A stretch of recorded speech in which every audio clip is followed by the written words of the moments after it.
Yeah, I don't think anyone was expecting Seijun to lose the 2011 World Championship finals for the senior division either, but Seijun did get the second place trophy that time. So we'll have to see here if Seijun will be able to do what he couldn't do the first time and get that first World Championships for him. All right, we are jumping right into team preview. On your screen, you're seeing Seijun Park from Korea's team. Lead slot, Pachirisu, Gothitelle, Gardevoir, Gyarados, Talonflame, and Garchomp. Pachirisu chants already starting in the crowd. Up against Jeudy Azzarelli off screen, he's running a Tyranitar, a Charizard, Salamence, Garchomp, Lucario, and Mo Rotom. And it's going to be an explosive battle. Absolutely. We've got a really fascinating matchup here. We see the players getting into it quickly here. I think on Seijun's side, that Gardevoir, which we didn't see the last time he was on stream, is likely going to be a big deal here. There's 3 Pokemon in Jody's team that are weak to Fairy type attacks. There's not a single Pokemon in his team that resists both Fairy and Psychic type, so should be a good matchup for the Gardevoir. We did see also Seijun using that Mega Gyarados previously. That Mo Rotom Jody's using that we haven't seen all season. Very good against Gyarados. It's the only Rotom that's neither weak to that Earthquake and resistant to that Water type attack, so it should help him out a little bit here if he's choosing to use it. Also a good matchup for that Tyranitar and that Garchomp offensively for Jeudy, though he's going to be very careful to avoid the support Pokemon in Seijun's team with Pachirisu and Gothitelle. Right, and just as you mentioned, that Gardevoir on the stage alongside alongside that Garchomp, up against Jody's Tyranitar and Charizard leads. And let's just go one more time. The first turn of the first battle. Let's hear it one more time for Jeudy and Seijun here in the studio. Interesting leads here from Jeudy. Leads both of his potential weather setters here up against that Gardevoir and the Garchomp. Yeah, this is the one matchup that will come down to a weather war. Jody's probably going to have a preference between which one of the two he wants up, but without a competing weather here, he can afford to be a little bit more careful. Or he's a little bit less careful. Yeah. What he does need to be careful about is Gothitelle switching it at an inopportune time here, especially with a couple choice Pokemon on his team. He's going to be really careful about what he lets it do. We do see a Protect coming out from that Charizard immediately, but Moonblast from Gardevoir gets the super effective attack onto Tyranitar, but it is going to fire back with a Stone Edge, getting a whole lot of damage there. Rock Slide from Garchomp is going to be avoided by Charizard thanks to that Protect. Deal a little bit of damage to that Tyranitar, enough to put it into Moonblast KO range. Sandstorm not quite enough to get the KO onto Gardevoir there. Creates a complicated decision here for Seijun. Gardevoir with one tick of sand, going to be able to knock it out now. Do you withdraw the Gardevoir? Because on Jody's end, he's kind of in a difficult situation also. If he wants to leave this Charizard in, he has to Mega Evolve it, most likely, which would negate that sand. So both sides have some things to consider here. Tyranitar has to be careful since it'd be knocked out by another Moonblast with that faster Gardevoir. Both Pokemon showing their choice scarves there. They have to both be careful on this turn, but I wouldn't be surprised to see one of the two of them take a risk. This is going to be a matchup where they both have a lot of very offensive Pokemon, and there's going to be a lot of high-risk maneuvers. Whichever one of them is going to get the most cheap attacks there when opponents not expecting it is probably going to come out with the win here. And it looks like Jeudy is going to switch out that Tyranitar for Mo Rotom. Double switching, does not like the matchup from either of his Pokemon in favor of that Salamence now. Is going to be able to intimidate the opposing Garchomp, but Gardevoir is not going to be too worried about that. The Moonblast is going to come back out from that Gardevoir onto Mo Rotom this time, dealing some more great damage there, as Dragon Claw from Garchomp is going to be used on that Salamence. The berry is going to help and deal just a very little bit amount of damage there thanks to that Happen Berry. And the stand is going to be able to get the KO on Gardevoir right there at the end. So Jeudy Azzarelli taking the first Pokemon knockout.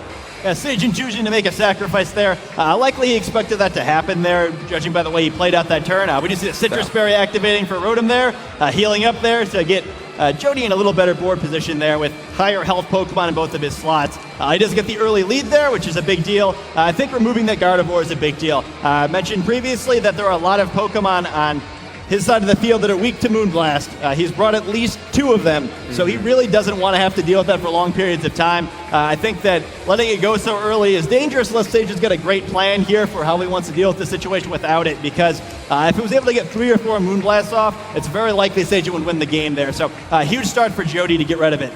Yeah, and we do see the Pachirisu on the field, and the crowd goes crazy as soon as Pachirisu makes it out. Interesting choice to bring in. Pachirisu is a very disruptive Pokemon, of course able to abuse that Follow Me ability to redirect any attacks towards it, and a bevy of other support options as well. Yeah, the Follow Me here is an interesting option. In this matchup, it's not going to be able to do too much with its Volt Absorb, but it will be a little frustrating against Rotom if it's out against Gyarados later. Well, it won't be able to use that Thunderbolt in fear of just healing the Pachirisu. And Salamence does not want to stay on the field, scared away from that Pachirisu. Switches out for Tyranitar. That Follow Me is going to come out from the Pachirisu. We will see the Rock Slide from Garchomp. Tyranitar avoids it, but will be able to connect with Rotom to deal some damage there. Very bulky Rotom, as you can see, and Leaf Storm coming out onto Pachirisu. The poor little squirrel only takes about 50% from that and eats its Citrus Berry to heal right back up, while Rotom has lost a lot of special attack and a lot of offensive power from it. Yeah, it's impressive how bulky that little Pachirisu is. You look at it just out there as a little tiny squirrel thing. You don't really expect it to be very bulky, but it takes almost nothing from that Leaf Storm. You have to exaggerate. You can't exaggerate, rather, how powerful that is. It's the same power as a Draco Meteor and just nothing, Rotom definitely not as powerful, especially as some of the dragons, as far as putting those attacks out. But, the metagame lives in fear of overheat from Rotom's brother, Rotom Heat. It's the same base power. And we do see Garchomp's going to protect, letting Pachirisu do everything. Oh, the correct prediction there. The Nuzzle from Pachirisu going to be able to get the damage and paralysis onto that Tyranitar. That Scarf Tyranitar is now worthless. Now it's paralyzed. Huge protects coming out from Seijin, blocking both the Ice Punch and the Will-O-Wisp and getting the paralysis on that Scarf Tyranitar. Yeah, excellent play there. He probably noticed the Cherish Ball previously, knowing that this Tyranitar is from that promotion. Only way you can get Ice Punch, so also knows there's no egg moves on this Tyranitar, so he gets some useful information there, and also makes a fantastic play by slowing it down. Usually gets the knockout on Garchomp with Ice Punch. There's a chance it survives with some defensive investment, but not an issue there. Now Garchomp going to be able to deal with this Tyranitar as it normally would. Rotom not too threatening out in the field now with that reduced special attack from using Leaf Storm, so better position now for Seijin to be in.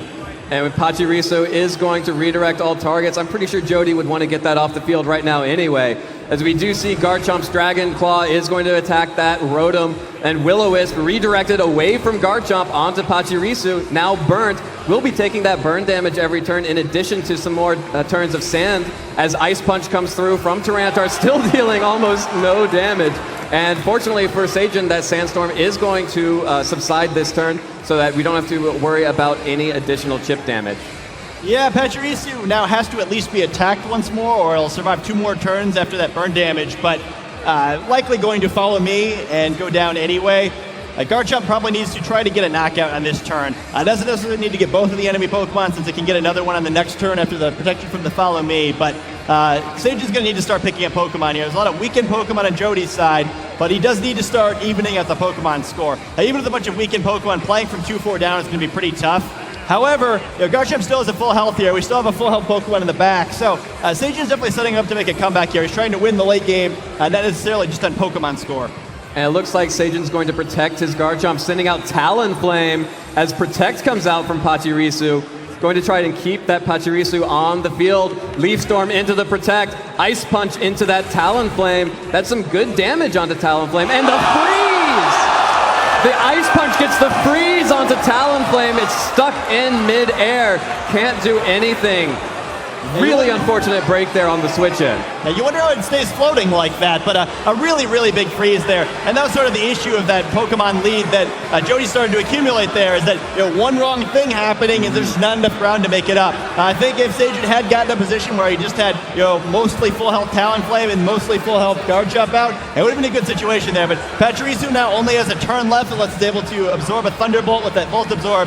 And Talonflame is... the thaw as Overheat comes out from Talonflame. Seijin is not playing around. Overheat gets the KO onto the Rotom. Rotom, problems. It faints and goes back to Jeudy's trainer. Tyranitar is still out though. You see the Life Orb from Talonflame as Super Fang from Pachirisu. Not dealing quite that much, but the paralysis. Tyranitar fully paralyzed. Seijin was not happy about that turn of freeze, and Pachirisu finally faints thanks to the burn. Yeah, Pachirisu certainly did his job, though. It's gotten Seijin into a very manageable position now. Even though he's facing a decent Pokemon deficit here, he does have a bunch of damage on most of Jeudy's Pokemon, so it's not impossible he can come back from this one. However, he does still have that Salamence in the back. That Intimidate will be a big problem for both of these Pokemon, but the combination of Brave Bird and Rock Slide is still going to do a lot of damage to Charizard here if Sajin chooses to go that route. Even though Jeudy looks like he has the lead there, I don't know if he really likes this position. He's going to have to cut this very, very close to come out with the win. Of course, you have to be careful with that Talonflame too, because it deals just as much damage to itself as it does to you. We do see Salamence switching in right now, going to get that Intimidate off onto both the Garchomp and the Talonflame. Going to be huge coming up as both of those physical attackers are going to want to abuse their physical moves. Charizard going to go ahead and Mega Evolve into Mega Charizard Y, going to summon the Drought, going to bring the Sun and strengthen the attack of all the fire moves on the side. Of course, Talonflame probably not going to want to be using that anymore, but Brave Bird will come out from Talonflame using that ability to make it priority. It's going to deal a lot of damage to Charizard, a little bit over half, hits the recoil damage and the life orb damage, and the Rock Slide is going to connect with both Charizard and the Salamence. Is it going to be enough? Gets the KO on Charizard. Salamence still around, but Charizard going down for free. Pretty big deal. Yeah, I think Sajin should be able to take this one. And you know that Super Fang in the last turn by Pachirisu there, but it seemed like it was so irrelevant, only doing 17 damage there. I don't know if it's actually going to end up being so. With that extra damage there, you're going to feel very safe that even intimidated, Talonflame can finish off this Tyranitar if it needs to. I've already seen that the Salamence has the Hobbenberry, not a Choice Scarf, so Garchomp should be able to finish it off, and we see the forfeit. Yeah, Jeudy going ahead and forfeiting, and Sajin Park takes game 1 of this best-of-3 set. Let's hear it for Sajin, everybody. Huge win for Sajin. You always want to take that first game in a series. It just, all the control is in his favor now. Yeah, it's going to be a really overwhelming situation for Jeudy to try to deal with now. Not only are you in the finals of the World Championships, but against the player considered by many people to be the best in the world, you have to win 2 games in a row. Yeah. Very great game by Sajin there. It's not just that he won, but the way he won. He really understood what he needed to do there.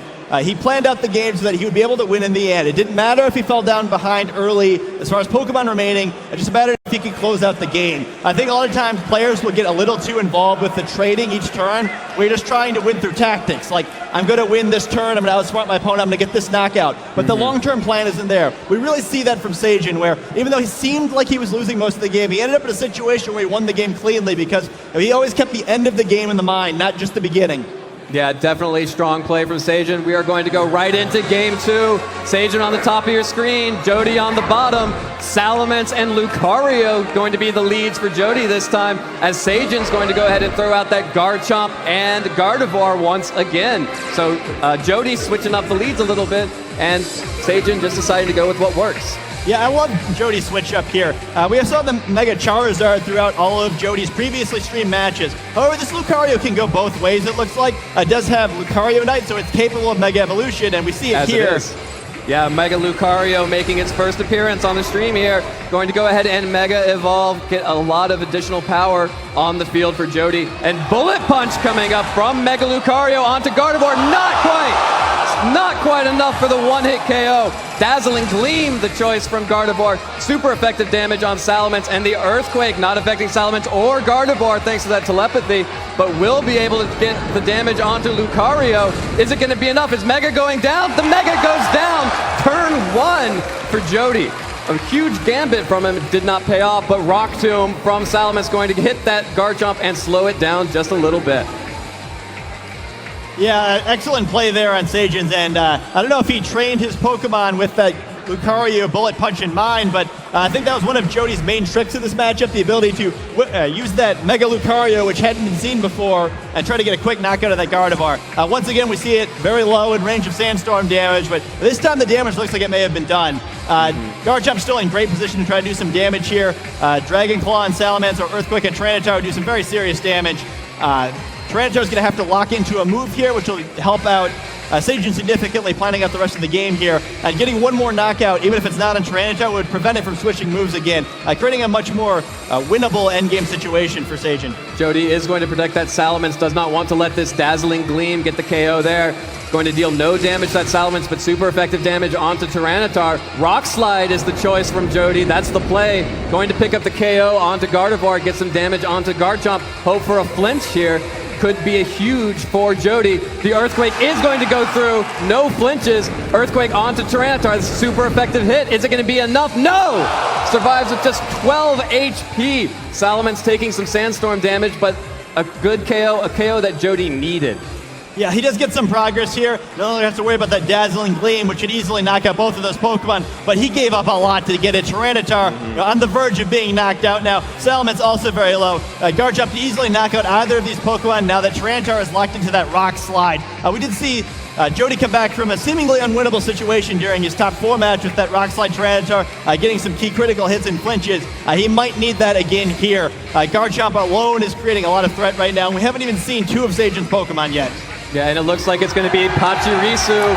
Pachirisu on the field, capable of redirecting any attack from Salamence now that Garchomp's slower thanks to that Rock Tomb.